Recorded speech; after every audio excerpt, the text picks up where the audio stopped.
Now we are going to study about biochemistry. What is the biochemistry? Biochemistry मतलब क्या होता है? तो बायोकेमिस्ट्री एक ऐसा केमिकल रिएक्शन है कि जो सजीवों में देखा जाता है, मनुष्य में पाया जाता है। अब क्लिनिकल बायोकेमिस्ट्री का मतलब क्या होता है कि रोग क्यों हुआ है उसका कारण हम जान सके। जैसे कि बॉडी में अलग अलग फ्लूइड होता है, जैसे ब्लड होगा वैसा यूरिन होता है, सीमेन होता है, प्लाज्मा होता है, सीएसएफ होता है, सीएसएफ सेरिब्रोस्पाइनल फ्लूइड होता है। ऐसे केमिकल घटक होते हैं जिसके मदद से हम लोग जान सकते हैं उसकी टेस्टिंग करने के बाद कि उसको डायबिटीज़ हुआ है या जॉन्डिस हुआ है, कमड़ा हुआ है।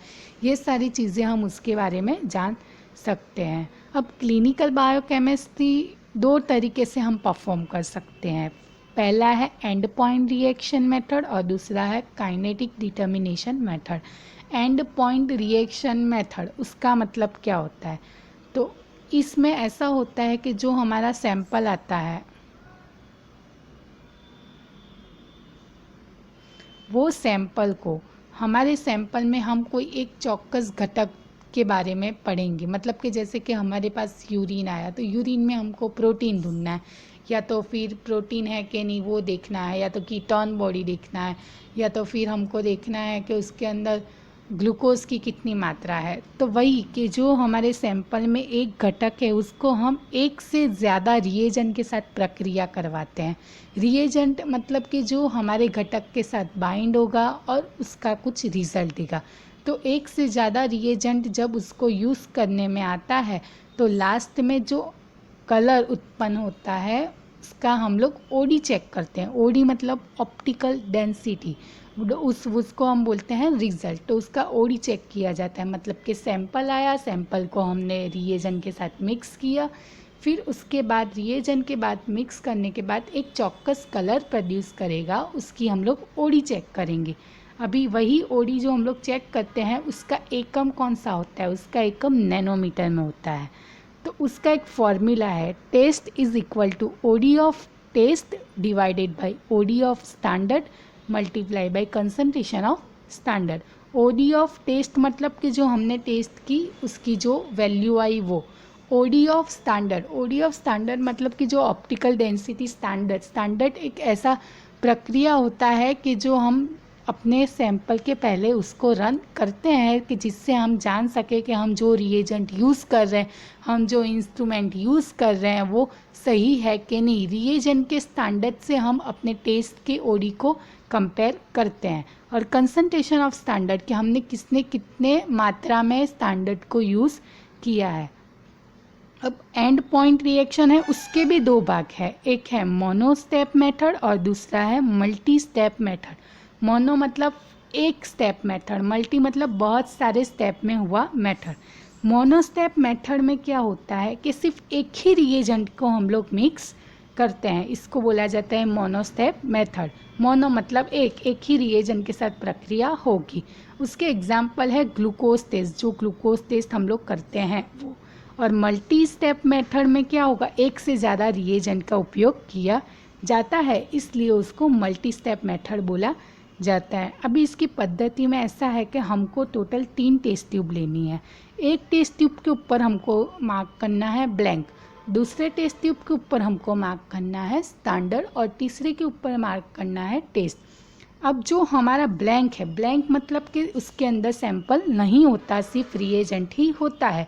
तो ब्लैक के अंदर हमको क्या डालना है, वर्किंग रिएजेंट। वर्किंग रिएजेंट 1 उसको हम डाल देंगे 1 ml, और वर्किंग रिएजेंट 2 रिएजेंट होंगे, वर्किंग रिएजेंट 2 को भी 1 ml डाल देंगे, उसमें सैंपल नहीं डालेंगे। स्टैंडर्ड में क्या करेंगे, स्टैंडर्ड में जो कंपनी के तरफ से स्टैंडर्ड सैंपल आया होगा उसको डालेंगे, उसमें सैंपल नहीं डालेंगे। तो वर्किंग रिएजेंट 1 डालेंगे, फिर स्टैंडर्ड को 10 ml डालेंगे प्लस वर्किंग रिएजेंट 2 डालेंगे। ये हमारी दूसरी ट्यूब बन गई। अब तीसरी ट्यूब का नाम ही है टेस्ट। टेस्ट मतलब कि जो सैंपल आया है उसका टेस्ट करना। तो उसमें पहले वर्किंग रिएजेंट 1 ml होगा, फिर उसमें हम डालेंगे अपना सैंपल जो होगा 10 ml, और उसके बाद डालेंगे वर्किंग रिएजेंट 2, वो होगा 1 ml। इसीलिए इसमें दो वर्किंग रिएजेंट यूज़ हो रहे हैं, इसलिए हम उसको बोल सकते हैं मल्टीपल स्टेप मेथड। अब उसको हम लोग 10 मिनट रहने देंगे और उसके बाद जो भी कलर उत्पन्न होगा उसकी हम लोग ओडी चेक करेंगे। और कैलकुलेशन वही है, OD of test divided by OD of standard multiply by concentration of standard. अब दूसरा है kinetic determination method. Kinetic determination method का मतलब क्या होता है कि उसमें भी होगा कि विजिबल काइनेटिक डिटर्मिनेशन, विजिबल मतलब कि जो हम देख सकते थे। अम्मा इसमें दो विजिबल काइनेटिक मेथड के दो डिवाइड होंगे, एक होगा एंजाइमेटिक और दूसरा होगा नॉन एंजाइमेटिक मेथड। एंजाइमेटिक मतलब कि जो हम एंजाइम के साथ प्रक्रिया करवाएंगे। एंजाइम क्या होता है? एंजाइम का काम होता है प्रक्रिया का वेग उसको झड़पी करना, मतलब कि उसको स्पीड में लाना। जो हम रिएक्शन करवा रहे हैं उसको हम स्पीड में करवाएंगे तो एंजाइम की मदद से ही करवाएंगे। और दूसरा है नॉन एंजाइमेटिक मेथड। इसमें क्या करेंगे, एक चौकस जो हमारा वो होता है सैंपल, उसको हम रिएजेंट के साथ प्रक्रिया करवाएंगे, फिर वही कलर उत्पन्न करेगा और वैसे ही उसकी ओडी चेक की जाएगी। अब जो विजिबल काइनेटिक है वो दो तरीके के हैं। जो नॉन एंजाइमेटिक मेथड है उसमें क्या होगा, कौन कौन सी टेस्ट हम कर सकते हैं, क्रिएटिनाइन डिटर्मिनेशन, क्रिएटिनाइन, ये सारी चीज़ें बाद में हम लोग सीखेंगे इसके बारे में। और दूसरा है एंजाइमेटिक विजिबल काइनेटिक डिटर्मिनेशन, जिसमें एंजाइम का यूज़ हो रहा है तो उसमें क्या चेक कर सकते हैं, सीरम अल्कलाइन फॉस्फेटेज। अब दूसरा है यूवी काइनेटिक डिटर्मिनेशन। पहला था विजिबल काइनेटिक डिटर्मिनेशन, दूसरा है यूवी काइनेटिक डिटर्मिनेशन। यूवी मतलब क्या होता है, अल्ट्रा वायोलेट।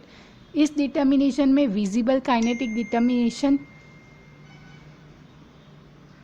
जैसी ही है, बस उसमें डिफरेंस क्या है, इसमें कलर उत्पन्न होता नहीं है, इसीलिए इसको यूवी काइनेटिक डिटर्मिनेशन बोलते हैं। एंजाइमेटिक में विजिबल में हम लोग देख सकते हैं। कैसे देख सकते हैं, जैसे कि उसमें कलर उत्पन्न हुआ।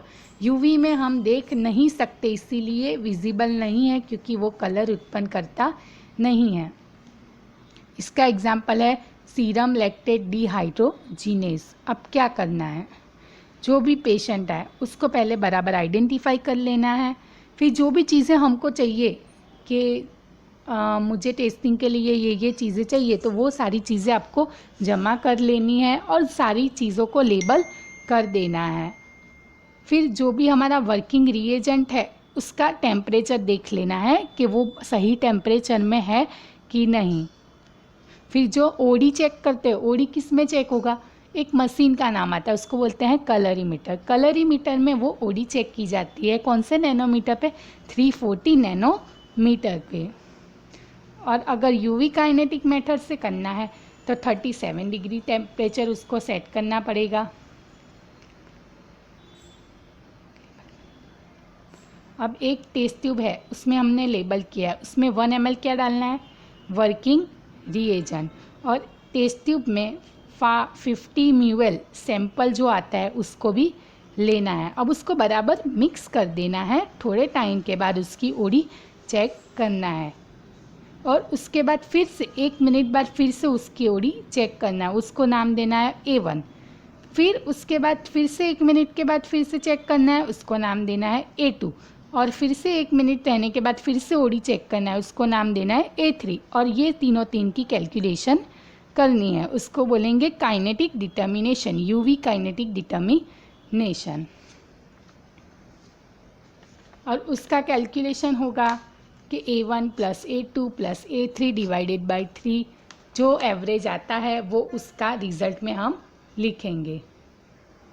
फिर उसके बाद सारी टेस्टिंग कंप्लीट हो जाए तो कलरीमीटर को बंद कर देना है, जो जगह पे काम करते हैं उसको साफ़ कर देना है। और जब अगर कलर आता है तो हमको कलर को कैसे फिल्टर्स, कैसे हम लोग जान सकते हैं कि ये कलर आया है तो कितनी ओडी पे हमको सेट करना है। तो जैसे कि पीला से light yellow, yellow to light yellow आया तो 40 to 450 नैनोमीटर पे होगा, 400 to 450 नैनोमीटर पे होगा। अब येलो टू ब्राउन आया तो 450 to 500 नैनोमीटर पे होगा। फिर डार्क ब्राउन से रेड पिंक आया तो 500 to 550 नैनोमीटर पे होगा। Light green to light blue आया तो 550 to 600 नैनोमीटर पे होगा। Dark green to dark blue ऐसा कुछ आया तो 600 टू 650 नैनोमीटर पे होगा। और जो भी हम यूवी काइनेटिक जो भी करेंगे वो 340 नैनोमीटर पे होगा। यूवी काइनेटिक ये जो ऊपर का मैंने बताया कलर वाला वो कौन सा है, एंजाइम, वो कौन सा है, विजिबल। विजिबल मतलब कि क्योंकि हमको कलर दिख रहा है उसके अकॉर्डिंग हम लोग ओडी उसकी सेट नैनोमीटर में कर रहे हैं। पर अगर जो यूवी काइनेटिक है उसमें हम लोग कलर तो नहीं आइडेंटिफाई कर सकते क्योंकि इसमें कलर उत्पन्न नहीं होता, इसीलिए हम उसको 340 नैनोमीटर पे ही चेक करेंगे।